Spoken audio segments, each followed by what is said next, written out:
Yan, naka-repair, magre-repair natin yung service unit natin. Yung controller natin na Nanjing fire driver. Tapos lithium battery. Bali, ito yung re-repair natin.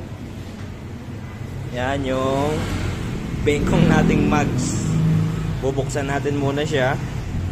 Tapos papa-machine shop natin siya. Ayan. QS motor, power saved to. 3,000 watts. Paano ba buksan ang motor? Tanggalin mo muna ito, yung mga tornilyo dito sa gilid. Ayan. Bago mo buksan.